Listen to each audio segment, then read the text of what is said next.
Taking a picture of an exoplanet, a planet in a solar system beyond our Sun, is no easy task. The light of a planet's parent star far outshines the light from the planet itself, making the planet difficult to see.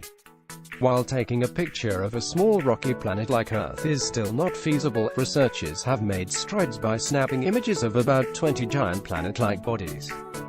These objects, known as planetary mass companions, are more massive than Jupiter, orbit far from the glare of the stars, and are young enough to still glow with heat from the formation, all traits that make them easier to photograph.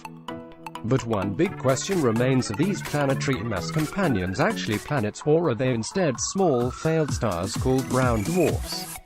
Brown dwarfs form like stars do, out of collapsing clouds of gas, but they lack the mass to ignite and shine with starlight. They can be found floating on their own in space, or they can be found orbiting with other brown dwarfs or stars. The smallest brown dwarfs are similar in size to Jupiter and would look just like a planet when orbiting a star. Researchers at Caltech have taken a new approach to the mystery. They have measured the spin rates of 3 of the photographed planetary mass companions and compared them to spin rates for small brown dwarfs. The results offer a new set of clues that hint at how the companions may have formed. These companions with their high masses and wide separations could have formed either as planets or brown dwarfs, says graduate student Marta Bryan, MS-14, lead author of a new study describing the findings in the journal Nature Astronomy. In this study, we wanted to shed light on their origins.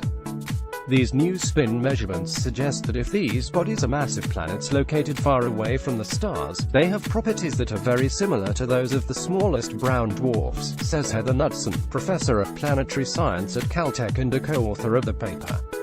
The astronomers used the W.M. Keck Observatory in Hawaii, which is managed by Caltech, the University of California, and NASA, to measure the spin rate, or the length of a day, of 3 planetary mass companions known as ROXs 42b, GSC 6,214,210b, and VHS 12,561,257b. They used an instrument at Keck called the near-infrared spectrograph NIRSPEC to dissect the light coming from the companions. As the objects spin on their axis, light from the side that is turning toward us shifts to shorter, blue wavelengths, while light from the receding side shifts to longer, redder wavelengths. The degree of this shifting indicates the speed of a rotating body. The results showed that the 3 companions' spin rates ranged between 6 to 14 kilometers per second, similar to rotation rates of our solar system's gas giant planets Saturn and Jupiter. For the study, the researchers also included the 2 planetary mass companions for which spin rates had already been measured. 1b Pictoris b has a rotation rate of 25 kilometers per second, the fastest rotation rate of any planetary mass body measured so far. The researchers compared the spin rates for the 5 companions to those measured previously for small free-floating brown dwarfs. The ranges of rotation rates for the 2 populations were indistinguishable. In other words, the companions are whirling about their own axes at about the same speeds as the free-floating brown dwarf counterparts. The results suggest 2 possibilities. One is that the planetary mass companions are actually brown dwarfs. The second possibility is that the companions looked at in this study are planets that formed just as planets do, out of disks of material swirling around their stars, but for reasons not yet understood, the objects ended up with spin rates similar to those of brown dwarfs. Some researchers think that both newly forming planets and brown dwarfs are encircled by miniature gas disks that might be helping to slow their spin rates. In other words, similar physical processes may leave planets and brown dwarfs with similar spin rates. It's a question of nature versus nurture, says Knudsen. Were the planetary companions born like brown dwarfs, or did they just end up behaving like them with similar spins? The team also says that the companions are spinning more slowly than expected. Growing planets tend to be spun up by the material they pull in from a surrounding gas disk, in the same way that spinning ice skaters increase their speed, or angular momentum, when they pull their arms in.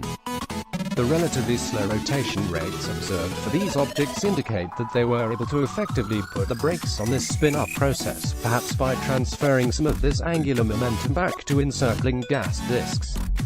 The researchers are planning future studies of spin rates to further investigate the matter. spin rates of planetary mass bodies outside our solar system have not been fully explored, says Brian. We're just now beginning to use this as a tool for understanding formation histories of planetary mass objects. The study, titled "Constraints on the Spin Evolution of Young Planetary Mass Companions," was funded by NASA and the Sloan Research Fellowship Program. Other authors include Caltech's Konstantin Batygin MSN, PhD 12, Assistant Professor of Planetary Science, and Van Nuys Page scholar Bjorn Benneker, formerly of Caltech and now at the Institute for Research on Exoplanets at the University of Montreal, and Brendan Bowler of the University of Texas at Austin.